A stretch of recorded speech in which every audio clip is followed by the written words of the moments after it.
Today on the Mission Made podcast, I'm joined by Pete Hixson, founder of Pete Speaks. Pete's a longtime leader, communicator, coach who's passionate about helping people live with purpose and lead with clarity. He's someone who brings wisdom, humility, and a ton of heart into every conversation that he has. Pete has a history of being a pastor, and now he engages in helping businesses attach to their story and ultimately helping them grow.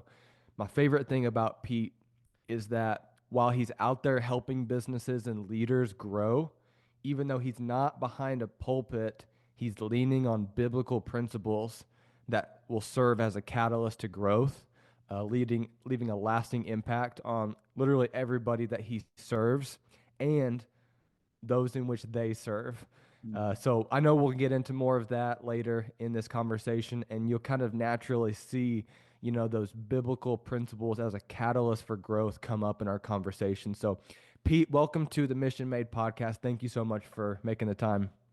Kyle, thank you. And thank you for that kind introduction. I need to probably get that recording and use it somewhere. Makes Hey, me no feel, problem, man.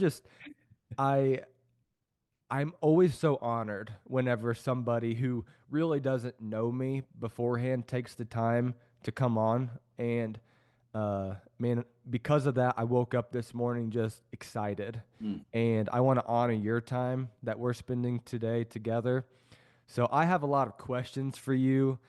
These are questions that I think my audience will benefit from, but some of them, to be transparent, are things that I want questions or I want answers to my questions. And just for some context for you, my target audience is literally me.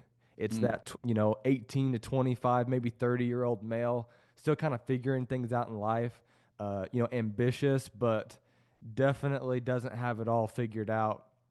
He's into, faith, he's into fitness, he's into family, whatever capacity he's currently in that area.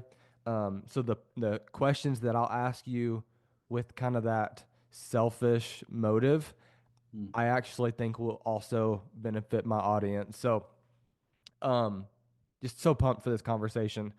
Great. I I, am too. Thanks. I Thanks for having me. yeah. So I love to just give the audience some insight into how we got to this virtual meeting table. And so I am a fan of Nick Bears. A lot of people are. And I listened to his podcast. Pete was a guest on his podcast. And as Nick was introducing him, he said one word that really caught my ear. It said pastor. Actually, I think he said former pastor. And I was like, okay, I gotta lean into this. I Yeah. gotta listen a little closer to this one. And I was just blown away by the revelations and really just like the natural way that Pete was bringing up these biblical principles. He's just made them really applicable. And then kind of a side note to that is I reached out to Pete. He agreed to come on and everything. And then I'm out here doing some podcast work in a completely different area, and Pete's name comes up again. There was a gentleman that I'm from a church in South Carolina. There's no prior connection to this guy, and got in touch with him. I'm trying to do research on him, and Pete actually spoke at their church recently. He's friends with their lead pastor. So it's just kind of funny how Pete, I've never heard of you. And in the matter of 2 weeks, you came up multiple times just as I was, doing digging on other things. So that's kind of how I got brought to the table. And for you, how you kind of got brought to the table is literally your story. Like everything that led up to you being on Nick Bear's podcast, giving me that initial introduction of you, that's how you got to the table. So, I mean, I'm curious. I want to just kind of give you the reins now. Bring us in on kind of your story, how you got to the table, and you can just jump in anywhere and we'll just take it.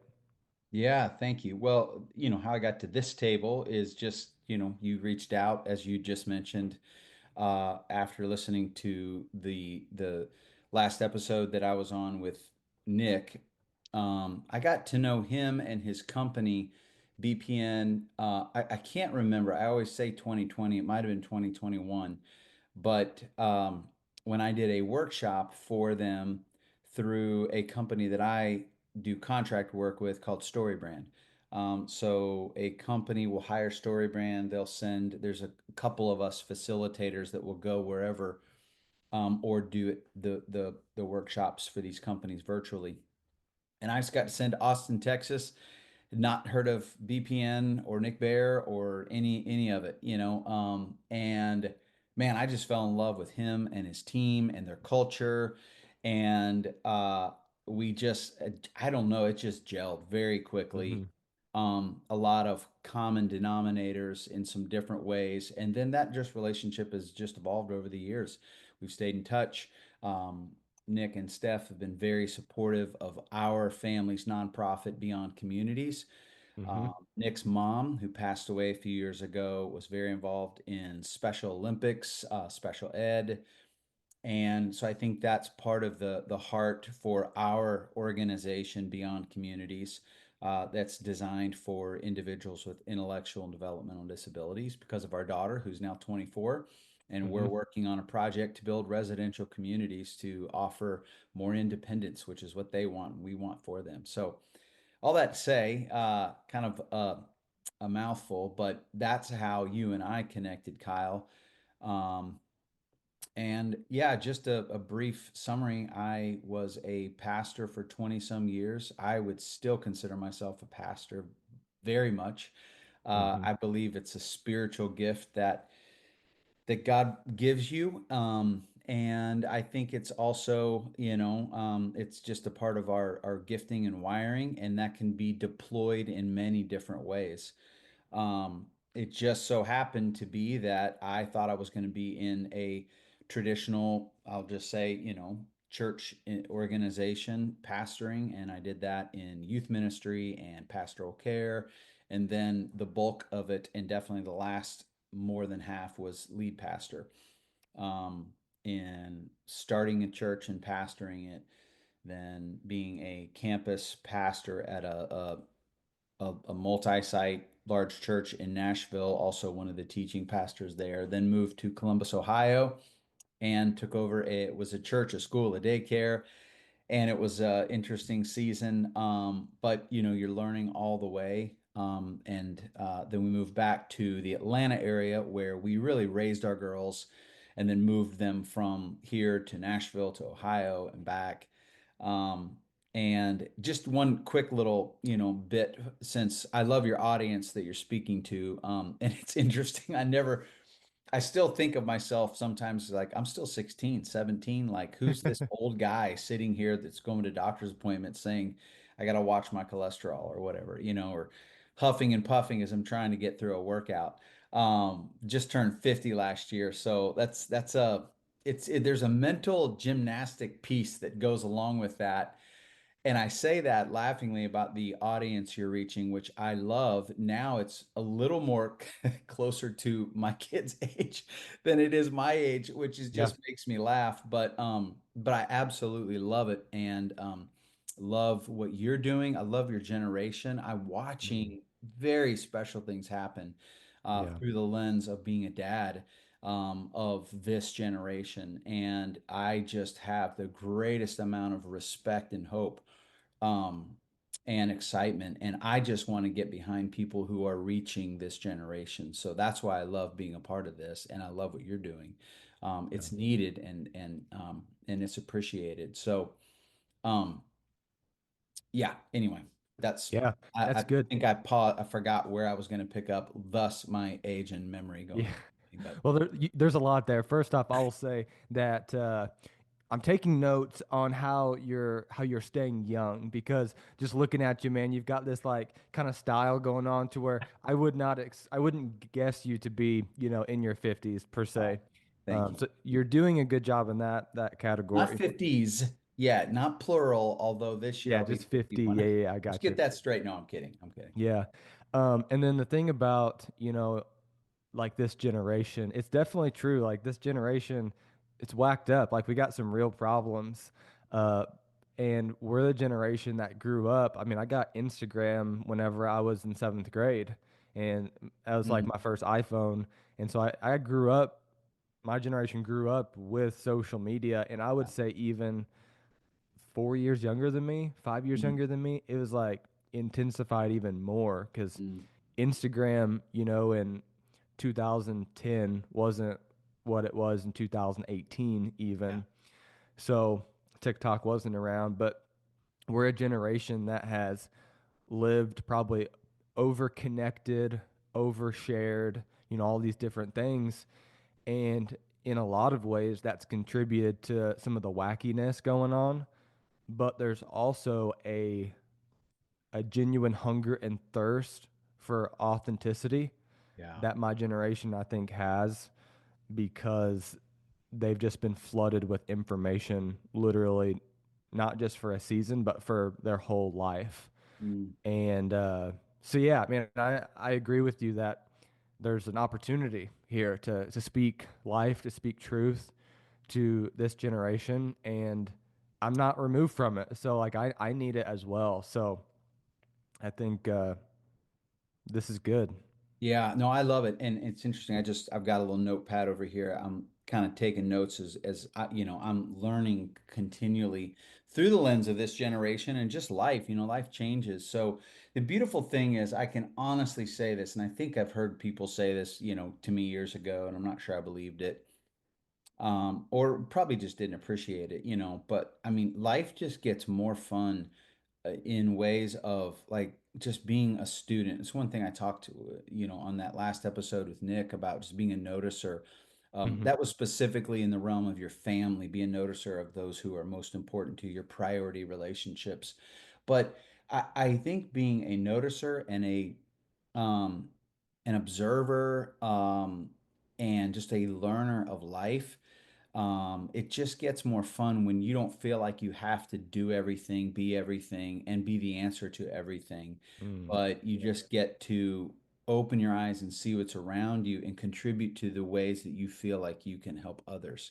Hmm. And that is genuinely, you know, John Maxwell did a talk years ago, and I've heard probably how many people duplicate it, and I've used it a million times about, success versus significance. And just a significant life is a life that is all about others and not about yourself. And it's what I mean, my natural, we'll just call it, nature, and I'm still care very much about myself. I've still got this sin nature that I battle every day, like everybody, but Hmm.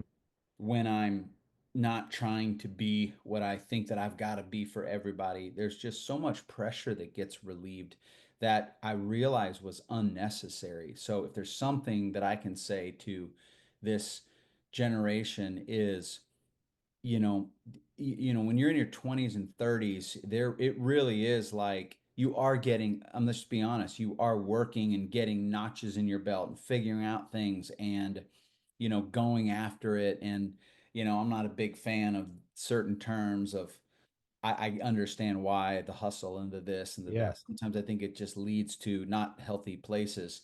But there is a part of that. Like you got to just get reps in life, and you got to make mistakes, and you're going after it. And you're just so busy. Then you wake up, Um, but at the end of it, you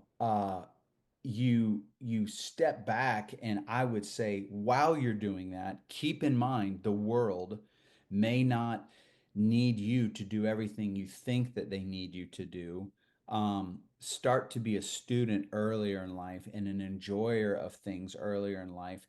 And also, it has to do with the longevity. I mean, we're here for, hopefully, we shouldn't plan on being here for a short time. It might be, but it's kind of the long haul mentality. I'm rereading a book right now that I read years ago called A Long Obedience in the Same Direction, by Eugene Peterson. And I've read it before. There's a new edition out, and I actually read it through Audible, which I love. But I got the paperback version, and I'm just kind of going super slow through it. It's just another reminder to me of, we should plan to be in this life for as long as, you know, it's not a negative thing. We want to, Right. we're going to be here, right? So how do we live for this thing over the long haul versus try and just go and get, you know, fast, quick wins as much as possible. Um, but yeah, I think that's the joy and privilege in this season of of my life. Again, just through the lens of my girls and their friends. And I think of people that I have had the opportunity to have relationships with, of, I'll just say your generation. And you said they're looking for authenticity.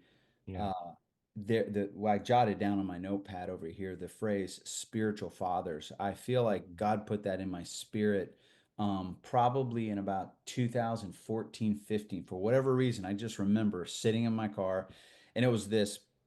Basically, I don't, sometimes when the Lord speaks to you, you feel like the Spirit's saying something. You can't exactly figure it all Mhm. out, but some things are very clear. And that was clear to me of, I felt like the message was, be prepared to be a spiritual father because the generations coming are going to need that. And that may That's have a good been word. just stay in the game, be prepared, don't throw your life away. I don't know what, but I'm starting to see bits and pieces of that and the opportunities that I have to be that spiritual father to people. And that's what I want to be, in a Mhm. certain way. I would never give myself that title. That sounds weird, but I just Yeah. remember the Spirit saying, like, the next and coming generations will need spiritual fathers. And Mhm. so be one of those. So I'll Yeah. just leave it at that. But Yeah, no, that's good. Man, as you were talking about being young and just getting like those notches under your belt, that type of thing, that's actually really tied to one of the questions that I wanted to ask you, which was, can you can you think back to a time when you were like, say, 22, right? And like what year did you get or how old were you when you got married? Let me ask you that first. 22. 22. Okay. Yeah. So yeah, you're like 22, 1997. you're freshly married. There's a little bit of struggle there just with life. I mean, you're living on love and you've got youthfulness. That's all good, but um life can kind of kick you in the teeth sometimes. And I would say like my relationship with that kind of hustle culture that you Mhm. described there has really evolved over the last 6 years because I'm 24 now. I've been married for 3 years. Whenever I was 18, I would say that hustle culture to me looked like getting ahead, getting rich, and just like dominating life on Mhm. a very big scale. And some of that's just youthfulness and um, ignorance is bliss a little bit. Mhm. I was living with my parents at that time, that type of thing. Then, as you get married and you kind of see life more truly for what it is, I feel like hustle culture for me is less about being a millionaire or a multimillionaire, and it's more about having assuredness that you can provide for your family. Yeah. And I know that's different for everybody, right? Like everybody's definition of like hustling is different, but that's just kind of what I've settled into personally. What I'm trying to highlight there is that there's a real tension that goes on in that season, and I've had mentors speak into me and tell me, Kyle, like, don't worry about money. Don't worry about this. Like, just focus on like who you're becoming, Yeah. focus on the growth. And I feel like I've done a really good job of that. But even in the middle of it, I find myself getting discouraged because I'm not seeing progress, Mhm. right? So in a big roundabout way, can you give some insight to maybe that 22-year-old self that's struggling? Like what's most important truly for them? Do they not need to worry about money? Do they just need to worry about growth? Yeah, I think, I mean, I'm not a money expert. I would just say money does matter and it's a Yeah. big part of this life. And there would be some decisions I would go back and make to be wiser with it at that age. Some other things I was wise and, but what you're really asking is probably less about money as I'm hearing your question. And one thing I would love to point out is when you said you're doing good, but then you still struggle because I forgot how you just said that, but basically because you don't feel like you are where you still want to be or Well, something. I feel like I'm doing a good job in engaging in like who I'm becoming.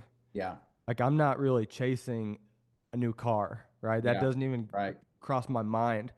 My sole focus is learning, it's growing. Like I understand that I'm in that season of life where I need to do that thing. I think the fear comes from I don't want to still be in this phase when I'm 60. Yeah.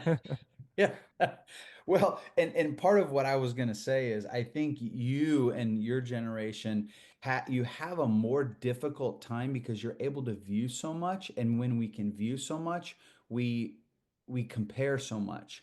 I also think what I would say when people are trying to hustle, become the multimillionaire, follow we could name the accounts of people, and then all Mhm. of the ads that come up and say, Yeah. I've literally, like, as a business and life coach, I had an ad that came up and this lady spinning around on a chair, and the caption says, while you were making fun of my or being annoyed with my marketing strategies, I made $1 million this month, and I can Mm. show you how to do that too. And it's like, oh, it catches my attention, and I start reading, and then she's like, and you're still reading this, and I'm like, no, no, no, I'm getting out of here anyway. But you know you I say that because we just have so much to look at and to view. And one thing I would challenge is, um, be careful that the voices in your head, because we're able to view so many people that we don't have personal relationships with. This is going to sound silly, but we think that they're viewing us and we're living our life for them or some fake person out there who will one day view our life if we become as successful. And so we're living for fake people. And I don't mean that in as maybe negative as it sounds, but Yeah. we're living to be like somebody else who has a bunch of strangers viewing their life. Right. And what I would say is when you mentioned your wife and 3 years in, and live for the people that you know, and prioritize your people. That's why I call it Mm. priority relationships. And I think so often, because we live in a virtual social media, view everybody that we don't have relationships with world, we are unintentionally, not meaning to, setting up our life to live for all of those people who we will never have relationships with. And all I'm saying is don't live your life for them. They're not real people. And it will lead to a false God mentality and an idol mentality, rather than I'm going to live for my wife and my children and the people Mhm. around me and the things that people that I work with. Like, that is, and most of all, my identity is not in any of that anyway. It's as Christians, my identity is very clearly defined. It is in Christ, and He has completed everything. And I think that's a part of the other hustle piece of I gotta. And I think you should, right? Like, this is that season, and go after it. Because I used Mhm. to hear this negative voice of like, just chill out, relax, don't do anything, or Mhm. why are you trying to? And I am a go. I mean, let's go. Um, at the same time, what am I reaching towards? What am I trying to grasp? And if it is more of something so that it makes me have a better identity, then I know I'm running down the wrong lane. If it is Yeah. because of something, like I go after something because of the one life God gave me, not to go and attain for something that I don't yet have. I want Mhm. to live life to the fullest because of what I already have been given, not in hopes that I will become somebody that I hope that I like, if that makes sense. I mean, if Mhm. I really realize my identity in Christ, that I'm loved unconditionally in that state of truth, then I will therefore do everything I have with what he's given me, which is why I love the Matthew 25 stewardship Mhm. principle. parable story that Jesus gives of like it's not about what you have or don't have, but what you do with what you have. Yeah.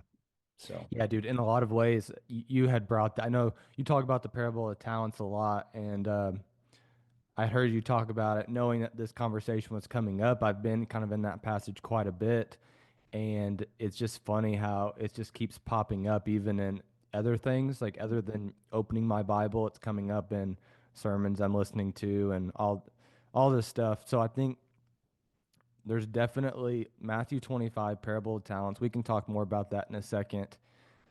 There's some real truth in there that I think if we can lean into in our early years, we'll not only will we see benefits for our future, but like we'll live with a lot more peace and security mhm, in the day to day. But I just want to say, like, I kind of asked you that question as someone who's kind of struggling with that, mm, and you answered it as someone who's kind of overcome that. mm. You answered from a place of wisdom because God's brought you through that.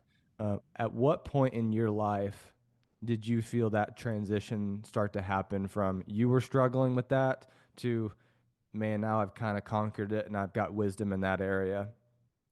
Yeah, and I'll be honest, I don't know that I would say it's a conquering as much as it is a realization of what is better, and I want to live for that.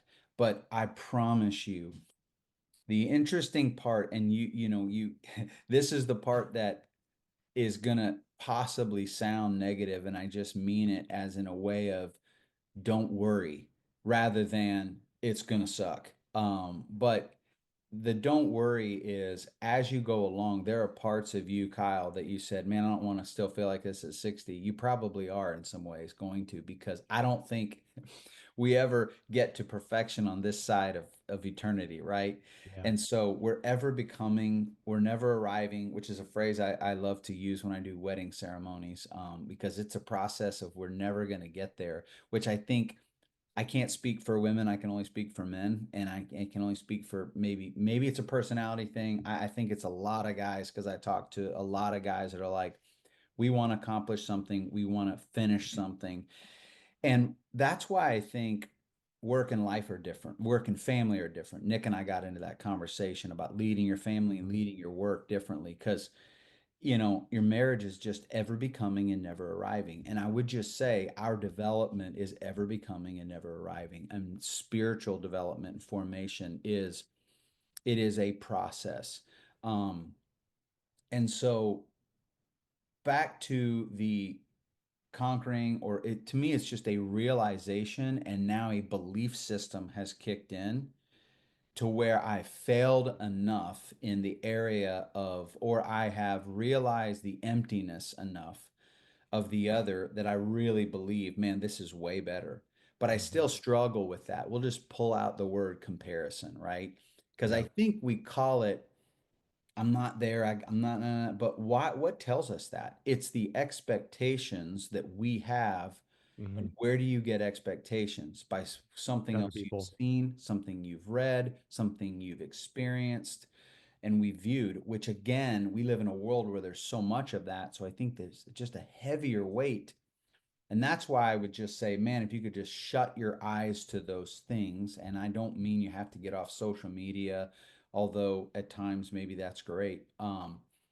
But don't live for those things, because when you open your eyes to what's right, again, what's right in front of you. And so that I don't know if I have an age for that as much as in the last, 5, 6, 7 years, and going through some disappointments and areas of my life that I thought that I actually would conquer and I didn't conquer, or maybe things that I thought I would build for God as a pastor and I didn't, and I never thought I wouldn't do that. And so stepping away from that, which wasn't like I had to, or I never planned on doing it again. It was just a season of life. We moved back to Georgia and I just started doing some other things to make income. And then God put Beyond Communities on my heart. And then here we are. Hmm. But to me, it came through disappointments. And I think that's a good thing. Yeah. I actually just wrote a devotion yesterday and I sent it to my 21-year-old because I send a lot of stuff to her. and she's also very, very honest. She's like, Dad, this is not good, or very clear, but she's very encouraging, but she's honest, and I love it. It's good. I've been very slowly working on a devotional that I want to put out. Um, but I was reading something in that Long Obedience in the Same Direction book, and it was just talking about disappointments. And I wrote a devotion that just said disappointments will actually lead you on the right path. And the longer we're disappointed in this world, the better it is because we realize it will never be what we want it to be. Yeah. Only God can be that. And we'll never experience it on this side of earth. Hmm. Only, in the world of perfection, which doesn't come in this side. And that, again, is not a negative thing. But when you just stop living for something that is not going to ever satisfy you, um, you settle in, I hate that word settle, but like you just come to a realization and a belief. Yeah. So that's what I would say. I wouldn't say I have conquered it. And I started to say this earlier. There's new phases of my life. I'm 50. I have friends who are about my age, a little older, and I look at their life and I look at things that they might have and accomplishments they have made, or, silly things like they've got these followers, or they're speaking at this thing, or they're doing that, or boy, they've put away all this money for this, or they have a, property. And I think about all the things they've set up for their kids and generations. And man, I'm telling you, the temptation to it doesn't go away. And Yeah. so you're always going to be telling yourself you're not good enough, you're not there. Part of that is okay because it drives you on, and I think that's healthy, to let it drive you on, but don't let it drive you with the same motive. Um, Keep coming back to the same place. And I don't think you have to get 50 to realize it. I think you can start believing it today, but there are pieces of it that you're just going to have to live your life in this season, in this moment, make some mistakes, but man, stay anchored to eternity and stay anchored to your identity in Christ, not the short winds of the world. Yeah. Yeah, that's good. Um, One thing I wrote down is that comparison's always going to be there because it's always relative. Mm-hmm. Mm, So it's always. it's that analogy of, the guy who's walking, or the guy who's in the guy who's in the wheelchair says, "Man, I wish I could walk." The guy walking says, "I wish I had a bike to ride." The guy who's riding the bike says, "I wish I had a car." One guy says, "I wish I had a nicer car." One guy's flying an airplane. I mean, it's just it's always relative. It never Yeah, really stops. never. Um, and another thing is that failure can also be somewhat interchangeable with that word disappointment. Mm, You fail and you're yeah. disappointed after a failure. And I think sometimes we have this fear of failure that we Mm, build up in our minds. And then once we actually experience the failure, there's almost a peace that comes on the backside of it because it's like, oh, wow, that wasn't as bad as I thought. yeah. And I think whenever you get to that place, you experience that peace. I feel like that's the entryway of realization of what you're talking about. Realizing, hey, you're going to be disappointed, and that's okay. Yeah. You just got to keep going. Yeah. And I think, even the term failure, And I, uh I mean failure in a very momentary way, yeah, yeah. not I'm with you necessarily on. an identity way, just like, hey, this was a task and it didn't go as Yep. planned. Yeah. And I think part of what we were talking about just a few minutes ago regarding not trying to be everything for everybody. I don't know how to say this. It may have a bit of a messianic complex to it. It may have just personal, wiring and however we're made. But like that, I want to build something, I want to do something, I want to create something, I want to, without realizing it, we can again unintentionally arrive at some form of a grandiose belief that we're either going to create something that will change the world, or we're going to be the next Noah that builds the ark. And I say this, just hear me out on this, or the next Joseph that had a dream and saved a nation, or the next Jesus that dies on the cross. And I say that sounds a little, I don't know, whatever, but um this is why, again, I'm not to get all like biblical and theological here, but Jesus is the fulfillment of all things. There was only Mhm. one Noah, there was only one Joseph, there was only one Mary who had Jesus. Like that, those things were all leading to the culmination of a victory that has never been accomplished since, or never will, before, or never will again. And that is the resurrection of Jesus Christ. And Yeah. all things come to a halt there when it comes to victory. It is, you know, mic down, it's over. That was it. And I say that because we can unintentionally think we're going to come up with the next idea to solve everybody's problems. We're working on something family wise to solve a problem that really is needed in our world. If I'm not careful, I can start dreaming. And part of this is just me. I had a older pastor tell me when I was pastoring, sat down, he didn't even know me, but I'll never forget it. And it was so helpful. He said, Pete, you got a big imagination. I was like, oh, yeah, I do. He said, be careful. You do not misinterpret your imagination for God's vision.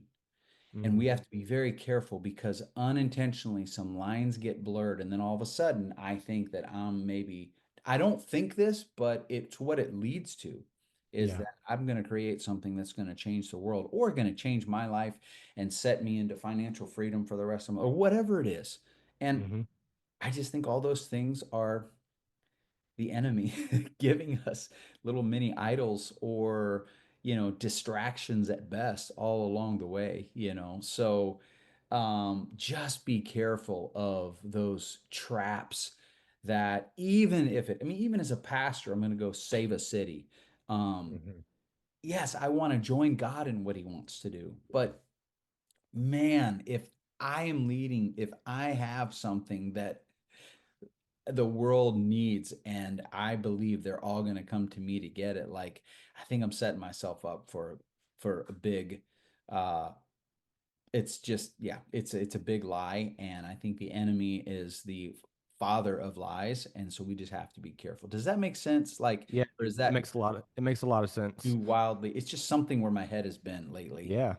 And I think everything that we've basically talked about up until this point, this is a place that the Lord is inviting, especially us young people, all into.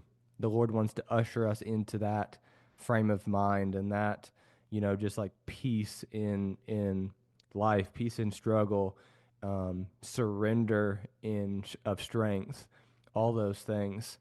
And I think probably one of the best ways to combat, or sorry, to be proactive in getting there is to really take the parable of the talents. I knew we'd come back to that at some point, Yeah, to take it really seriously and engage in that. yeah, Because when we engage in it, there's something that happens in us that it's like you realize, man, you've got some work to do, but the blessing is really from the Lord. It takes yeah, me back to that scripture that talks about how unless the Lord built the house, the builders labor in vain. yeah, And I don't, this is what I want. Like I, I realize that it's gonna have to be, my hands swinging the hammer, but I don't want the house to be built if the Lord isn't the one that built it. right, So, can we talk about the parable of the talents a little bit? Because yeah, you've spent a lot of time on this, and yeah, I think that you talking about it is going to make it really real to anybody listening to this yeah. podcast. Yeah, the parable of talents, essentially, it's found in Matthew 25 for anyone maybe you haven't, if you're listening, watching, haven't read this. I always love to introduce parables and the gospels in a very simplistic way. What are they? Why are they, why do we have parables and stories? Why did Jesus tell stories? Um, and um, First of all, his stories were recorded by his friends and followers. Matthew, Mark, Luke, John, they're the authors of this. They wrote them down while they were witnessing them. Some of them will tell the same story, but there's different details. Just like if you and I witnessed something happening, we'd write down what we saw, what we heard, and it might be the same story, right? But so essentially, the parables are stories Jesus told. The reality is they're not necessarily true things that happened. It's just like someone, like imagine your grandfather or your dad or somebody that you're working with, and they're trying to teach you something. They're like, all right, so it's kind of like this, and then they Mhm. go off into some story, and you go, oh, I get it. That's why Jesus told stories, and he also told them because he wants us to see ourselves in one. You know, you go and watch a movie or read a book, and you see yourself in one of the characters, and he's just masterful at telling stories because there's multiple characters and he knows his audience and he's really targeting one character in his story for a specific person, you know. So Mhm. the parable of the talents was a story he went into. We aren't told a ton necessarily about the context of the crowd listening, but we can all relate to these guys were working for their boss and the boss was going away and he said, take care of everything that I own. And to one he gave, you know, we'll just say $1,000, to another he gave 3,000, to another 5,000. Doesn't matter, but he gave him the money and said, go manage this. And the reality is the guy with the five went off and doubled it, and the guy with the three went off and doubled it, and the guy with the one buried it. Um, I've never seen myself as the guy with the five. Maybe not the one. Maybe I love the guy with the two or the three, whatever it is. I think it's actually 1, 2, 5. I can't remember. But Mhm. I tell the story and preach it all the time. I should know whether it was two or three. But the point is, the guy in the middle, I kind of identify because I don't think I have the most talents. But I have a couple or maybe one. But you know, Jesus teaches the parable that the boss comes back and says to the guy with the five, "Hey, great job. You've doubled it. You've doubled what I gave you. You know, come enjoy that with me and let's do more work together." Same thing with the guy with the two. The beautiful part about that is the master, the boss, did not say anything different whether it was someone with five or someone with two. That's something that's always stood out to me Mhm. because he said the same thing to both. Well done, good and faithful servant. Yeah. So that tells me there is no difference to God or anyone or anything in life, whether you feel like you're a 5 talent person or a 2 talent. We really are doing what we're doing so the master can say, good job, you did something with what I gave you. And the guy with Mhm. one, he just said, literally, throw this guy out because I don't have any room for anybody who's going to bury something. He started giving excuses. Well, I know that you wouldn't want me to waste it, so I buried it. And what that says to me is God didn't give us our life so that we could return it to Him safe and sound. He gave us our life and everything that He gave us so that we would literally, it takes risk, right? So go live this life, invest this life, do something with this life. Don't bury it. And the reality is, I feel like this guy was just to feel sorry for myself. I compared myself to the guy with the two and the five, and I didn't get as much as they did. And he went out and sulked and buried what he got. So don't bury what you have, use what you have, multiply it, take risks on it. That's why I mean, like, this is not a message of just sit back and don't do anything with your life. No, go Mhm. double it and return it to your master when you die. And the three words I love to use in this parable, and sorry, I feel like I'm going into a sermon here, but It's is good. ability. Number one, ability. We've all been given some form of ability. This is why I love telling the story in relation to the special needs community, as we have been part of with our daughter, and she has radically changed our lives because they may be seen as individuals with disabilities or with less abilities.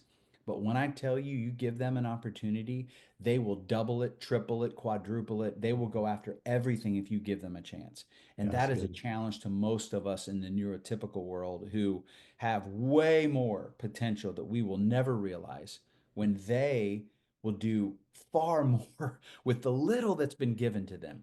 And so that is my man, I'm telling you, that is why I love this parable because I've seen it in my daughter and it's changed me.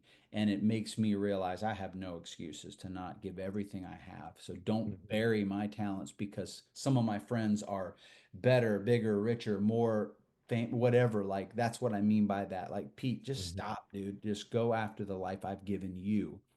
Um, and all that to say, to uh, the ability is what we have. Like to a degree, we can improve on those things, but it is what it is, you know. Yeah. I'm a certain height and it's not changing, and I couldn't Right. become certain things that I would have loved to as a little boy, but it ain't Mm. happening, you know. Right. Um, that's our ability. It's what's been given to you. Our responsibility is what you do with what's been given to you. Hmm. And then here's the real, you know, the kicker. Accountability is what you and I will face one day when this life is over based on what we did with it. Ability, responsibility, accountability. Yeah, Take that's your good. abilities, be responsible with it, which means you can only do what you can do. So do it, right?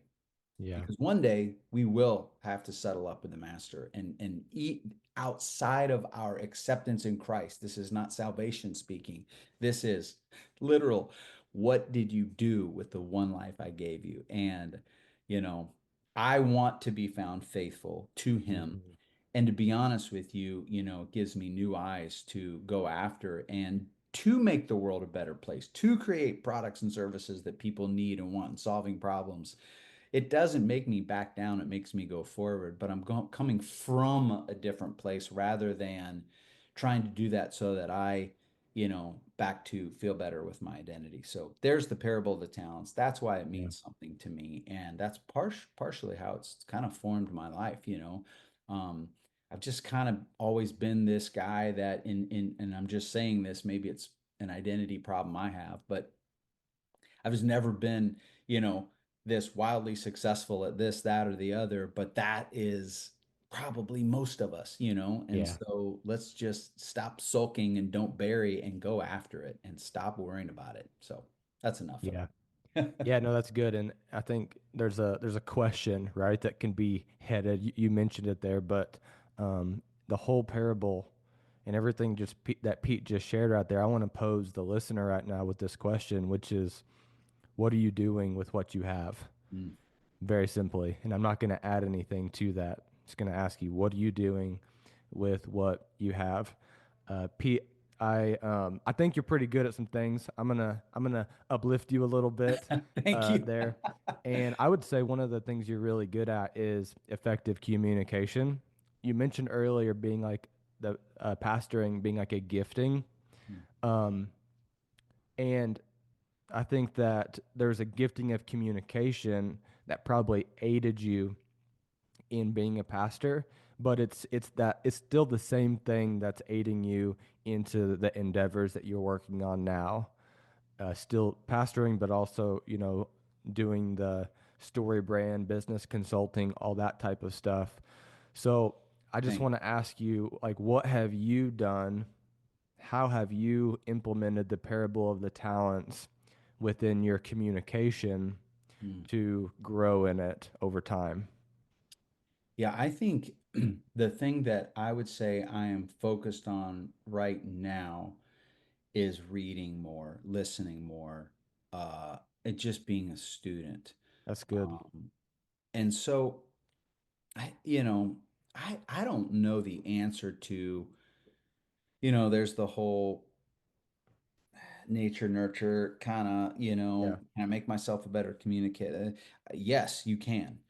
All of us can become better communicators. Is there an internal skill that just comes along? I don't know. Like maybe, you know, I see certain athletes and I mean, it's just no question. Right. There's born natural talent, right? There's It's like something different about the there's way a that they run across the they're room. freak of nature, you know what Yeah. I'm saying? Um, but I think we can all grow. So what I would say for me right now is it's interesting. We've talked about Nick a couple of times. I'm about halfway through his book that just came out, which is so Yeah. great and inspiring. Go get it. Go one more. Fantastic. He's so honest about, you talk about a guy who's like the premier, you know, example of go do something and probably some freak of nature, even though he wouldn't say this. He is just a Hmm. hard worker. Yeah. Um, but I mean, just determined, consistent, all of that. But I appreciate the book, maybe for the most part, not just for the inspiration he gives, like an old 50-year-old guy like me to keep going. But even in just his honesty and authenticity of, you know, don't do that.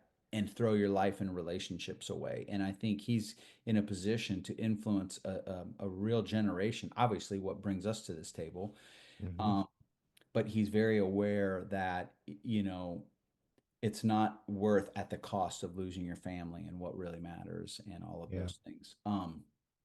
And so uh, for me, listening, reading, being aware of this generation, like, because we got to be aware of our times. We have to know our surroundings. And so I may be have this internal, wheel of communication, even if it's a natural skill and just get up and wing it or do whatever. There's always hard work in the preparation and thinking through things. But if we take communication and are unaware of our surroundings, it might not hit anywhere or be helpful. And so, my work in today's world, I think, to be a better communicator is um, if I don't study and learn the audience I'm communicating with, who cares if I'm a slick communicator? If Hmm. it's not connecting, it doesn't matter. That's Yeah. all about me. And so, again, kind of the theme of a lot of we've talked about is if I'm listening and I'm aware and I'm a noticer. And so that's what my work is to I want to be a better communicator by being a better observer, learner, noticer of the world that I live in so that when I do communicate something, if I feel led to do so, it's actually helpful to them. Hmm. I remember telling a friend of mine who is younger when he was starting to communicate and preach in churches, and he spoke in our church, and then we went to lunch afterwards. And he wanted to know how he did, and I just said this, and I was still young too. I mean, I still am young, but I just remember saying, care more about the people you're talking to than the message you are delivering. Yeah. And I would still say that is my work today is like, man, I want to be a good communicator and there are principles in that, but what's the point of communication Hmm. from human to human if you're not connecting with them? So, Yeah, that's good. John Maxwell has a book. It's called, I think, 19 Laws of Communication or something like that. mhm. And it's funny, I was reading it and it's very practical, like how to get better as a communicator. But I'd Yeah, say 70% of the book was all about connection. And yeah, it was it just is. because if you're not connecting, nothing else matters. Nope, it doesn't. So, And yeah, you can open up your mouth and just ramble uh also and be connected to people, but you want to have something helpful to say. So again, I mean, it's a both sure. and, but most importantly, if there is no connection, then who cares? Like if I have a cord that I'm trying to plug into the wall to power something, like I have no connection. It's not even doing any Hmm. purpose. So I'm just this, I think a little bit in that where Paul talks about in the Corinthians regarding love and um all the gifts and all the things. And he's like, if you have this, and if you have this, and if you have this, you're just a loud sounding noise, a clanging cymbal, which is just of no use and actually irritating to the world. I don't think we need more voices. I think we need more people who love people. And if you do what you do, I don't care if you're selling um, apparel, if you are doing lawn care, if you are a pastor, if you lead a nonprofit, um, if you're a podcaster, influencer, eventually, if you aren't doing it for the love of the people you're doing it for, uh, I don't care if it turned a paycheck, it's very unfulfilling. Yeah, So, why do it if we don't do what we do for the love of the people that we're delivering it to? yeah, that's good. So to wrap that up, I gave you the initial question that I asked you, kind of a intuitive answer. If you want to get better at communicating, um, don't don't necessarily focus on the words coming out of your mouth. Uh, Read, listen, Mhm. learn. Um, be more focused on what's coming in than what's going out. And naturally, what comes out of your mouth, I think, will be better. I definitely noticed that whenever if I'm speaking or leading a group or something, and I haven't engaged in reading books, reading this or that, it's like I'm flat. I'm not vibrant. It definitely hits different. So Pete, we can wrap this up, and I want to wrap up our time together by highlighting something in you and hopefully uplifting you in some type of way. John Maxwell, he talks about the law of explosive growth, and I know you've heard of that. It's just a simple concept for the listener that gives language to the fact that as a leader, you can lead people and impact people. But to engage in the law of explosive growth is not to just lead people, but to lead leaders. Mm, Because if you lead leaders, your reach is going to be exponential. And going back to how we started this, you've impacted a gentleman, lots of gentlemen's out there, but one guy named Nick Bear, right? And Nick's got a very large reach. And when I think about the communities that Nick, BPN have established within what I would call like the everyday athlete community, like used to, it was you had to be in the NBA or the NHL or the MLB to be a professional or to be like an athlete, to consider yeah. yourself an athlete and an adult. Yep. Now we live in a generation where there are truly everyday athletes. There are people in every single profession taking their health seriously and doing amazing things, whether it be running ultra marathons, competing in CrossFit, just like lots of different cool everyday athletes out there that Nick has he's had a lot of influence in that world. And I just think it's cool. I don't know if you've ever thought about this. Probably humility has kept you from ever thinking about this. But because you've poured into people like Nick and 1,000 other people that I don't know, your your ripple effect, your reach is so big, probably bigger than what either one of us can realize. And maybe we'll notice it one day when we get to heaven.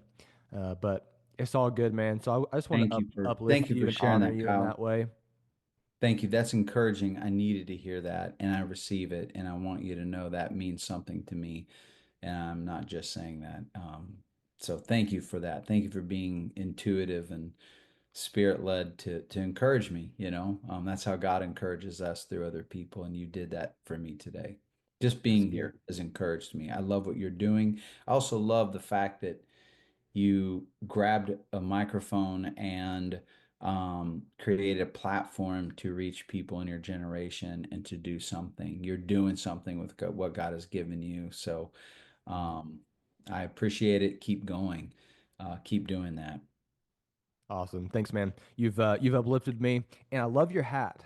It's one thing Yeah. I keep Oh man, looking we'll at. have to Did talk you? about this on another episode, but this is Never Not on Mission. It's something that I actually prepared to talk for a men's kind of a business and Christian leadership talk I did at a thing called Up Leader Summit in San Diego last year for a guy who became a friend of mine. His daughter has very similar in ability category as ours. All that to say, and it just took off with my heart and I started writing on it, and I've never written a book, but it's the book I'm writing and working on called Never Not on Mission, which is why I love the title when you reached out Yeah. with your Yeah. podcast. Because it's the same heartbeat, which is just, if we are not living with mission, we're just existing. We are created for it. And what is that? And what does it look like? And is it always the same thing? And is it long term, short term, permanent, temporary? But if we have no mindset of mission, then we're missing out on life. So there's so many aspects to it, and probably what's taking me so long to pull it together into a book is I don't I have to cut out so much. It's probably a big heartbeat of mine. Obviously, the parable of talents is going to be a part of that. A lot of what we've talked about. So I'm still learning, listening, reading. It's a slow work in progress. But I I am challenged recently of like, Pete, don't try to perfect it, just get it out there. So that's kind of my next thing. And by the way, I had a bunch of these hats made for some friends of mine. And when I get another batch, I've Sweet. sent them all out to people, but I'm gonna send you one. So Yeah, dude, that would be sick. Yeah. Man, whenever you get around to that, I'm totally on board and to just well, I'll buy the book, I'll read it, have you on, let's talk about all that good Yeah. stuff. I would love to do that. Also, text me your address because I do want to send you a card and I do have some Never Not on Mission magnets. I'd love to get Sweet. you that. Just a little something, man. Yeah, that would be Anyway, great. Hey, thanks so much, Pete. Kyle, thank you.